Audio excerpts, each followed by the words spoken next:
अमित नेहरा जी, आपसे मैं शुरुआत करती हूं।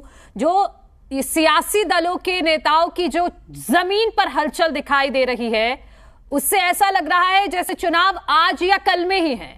क्या वजह है, क्या मायने हैं? देखिए, अच्छी बात है। जो राजनीतिक दल होते हैं मनु, उनको तो हमेशा तैयार रहना चाहिए। देखिए, जो इनेलो सुप्रीमो है ओम प्रकाश चौटाला, तो जब सत्ता में थे तो एक बात कहा करते लगातार, वो मुझे बड़ी अच्छी लगती थी कि जो इनेलो की फौज है या इनेलो के वर्कर है वो कभी वापस बैरकों में नहीं जाते। तो इसका एक मतलब था कि आप अगर राजनीतिक पार्टी है तो आप राजनीति करें और खूब करें। ये नहीं कि अच्छी करें या बुरी करें, आपको एक एक्टिव रहना चाहिए, जनता के बीच में रहना चाहिए। तो जनता के बीच में है सभी पार्टियां, तो अच्छी बात है, अपने मुद्दे लेके जाए, अपना दिशा है दशा है वो बताएं, अपना विजन बताएं लोगों में जाके। और आज का सब्जेक्ट तो ये लोकसभा चुनाव मान के चल रहे हैं या आप विधानसभा चुनाव मानो? जी जी अमित जी, 2024 में दो चुनाव होने हैं। एक तो लोकसभा चुनाव है, दूसरा विधानसभा चुनाव। तो हम अगर उस एंगल से अगर करें अलग अलग तो थोड़ा सा अलग बात होगी।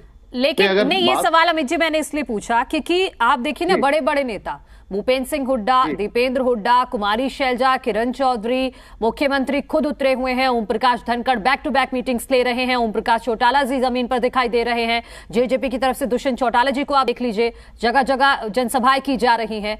तो उससे ऐसा माहौल बन रहा है जैसे अभी बस एक महीने में ही चुनाव आ ही गया है सर पर। वक्त से पहले ये हलचल क्यों? देखिए, एक तो ये है कि दिल्ली के साथ नजदीक होना हरियाणा का, और दूसरा इसका आकार छोटा होना। ये यूपी जितना बड़ा नहीं है कि आप कई दिन लगे, कई महीने लगे पूरे उसमें करने के लिए। तो हरियाणा तो एक छोटा सा स्टेट है, यहाँ पे तो होती रहती है हलचल। और जहां तक मुझे लगता है, आपने जितने भी नाम गिनाए हैं नेताओं के, तो मुझे नहीं लगता कि ये लोकसभा की तैयारियों के लिए इतना कर रहे हैं। जहां तक मुझे लगता है कि ये विधानसभा चुनाव के लिए ज्यादा है मामला सारा। क्योंकि हरियाणा में 90 सीटें हैं और सभी का जो है, क्योंकि जेजेपी है, मान लिया जेजेपी की बात करें तो वो भी इनका फोकस लोकसभा नहीं है जितना विधानसभा है। इसी तरह इनेलो है, इनेलो का भी ज्यादा फोकस ये रहेगा विधानसभा चुनाव का। हाँ, दो पार्टियां हैं, कांग्रेस और बीजेपी, जिनके लिए लोकसभा भी उतनी महत्वपूर्ण है जितनी विधानसभा।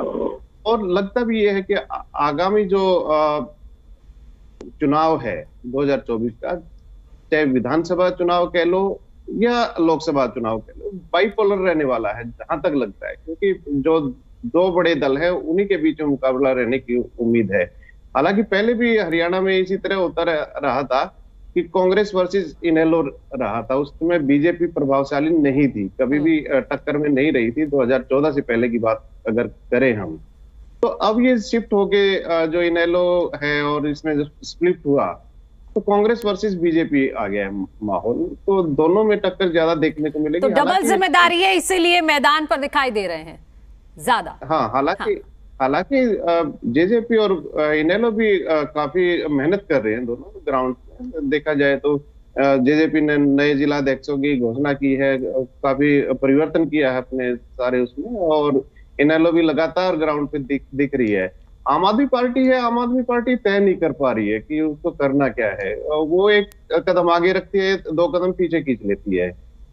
जिस तरह जींद उपचुनाव हुआ था, इन्होंने जेजेपी के साथ हाथ मिलाया था, उसके बाद आप जेजेपी की आलोचना करने लगे, परिवारवादी पार्टी है। तो उस समय आपने सोचा कि वो नहीं। आदमपुर बाई इलेक्शन हुआ था तो अरविंद केजरीवाल का ये माना जा रहा था कि वो आएंगे कैंपेनिंग के लिए, एक पर्टिकुलर डे भी तय किया था, लेकिन वो आए नहीं।